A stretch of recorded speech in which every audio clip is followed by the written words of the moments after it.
നമസ്കാരം, ഞാൻ ഷെഫ് ജോബിന. നമുക്കിന്ന് ഫ്രഞ്ച് മാക്രോൺസ് ഉണ്ടാക്കാം അല്ലേ. ഫ്രഞ്ച് മാക്രോൺസിന് ആദ്യം വേണ്ടത് ആൽമണ്ട് ഫ്ലോർ ആണ്. ആൽമണ്ട് ഫ്ലോർ ഐസിൻ ഷുഗർ കൂടെ നമുക്കൊന്ന് മിക്സ് ചെയ്ത് മാറ്റി വെക്കാം. എഗ് വൈറ്റ് നമ്മുടെ നോർമൽ ഷുഗർ അല്ലേ, നോർമൽ ഷുഗർ ഇട്ട് നന്നായിട്ട് ബീറ്റ് ചെയ്യുക. ഫ്ലഫി ആയിട്ട് നല്ല സ്റ്റിക്കി ആയിട്ട് വരുന്ന വരെ നന്നായിട്ട് ബീറ്റ് ചെയ്ത് മാറ്റി വെക്കുക. ബീറ്റ് ചെയ്യുന്ന ആ പ്രോസസ്സിന് മെറേങ്ക എന്ന് പറയും കേട്ടോ. മെറേങ്ക പലതരം, അതായത് നമ്മൾ വിസ്കിൽ തൊട്ട് കഴിഞ്ഞാൽ പോരണം, അങ്ങനെ സ്റ്റിക്കി ആയിട്ട് നിൽക്കണ ആ ഒരു പരുവം വരെ ആ മെറേങ്ക നമുക്ക് തയ്യാറാക്കിയെടുക്കാം. എന്നിട്ട് അതിനകത്തോട്ട് നമുക്ക് ഇഷ്ടമുള്ള എന്തെങ്കിലും കളർ വേണമെങ്കിൽ ആഡ് ചെയ്യാം. ഞാൻ ഇവിടെ യെല്ലോ കളർ ആഡ് ചെയ്യുവാണ്. കളർ ആഡ് ചെയ്ത ശേഷം നല്ല ഫ്ലഫി ആയിട്ട് നിൽക്കുന്ന ആ സമയം കൊണ്ട്.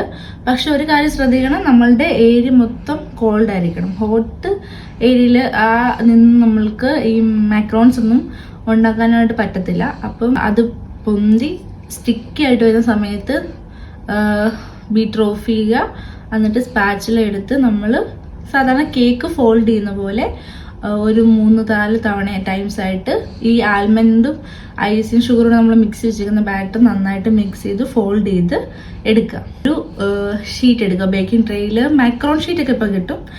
ഈ മിക്സർ പൈപ്പിംഗ് ബാഗിലാക്കി നന്നായി പ്രസ് ചെയ്യുക. നമ്മൾ റൗണ്ടിൽ പൈപ്പ് ചെയ്ത് നന്നായിട്ട് ടാപ്പ് ചെയ്യാന്ന് വെച്ച് കഴിഞ്ഞാൽ എയർ ബബിൾസ് ഒക്കെ പോകുന്നിടം വരെ ടാപ്പ് ചെയ്ത് ഓവനിൽ 180 ഡിഗ്രിയിൽ ഒരു 15 മിനിറ്റ് ബേക്ക് ചെയ്തെടുക്കുക.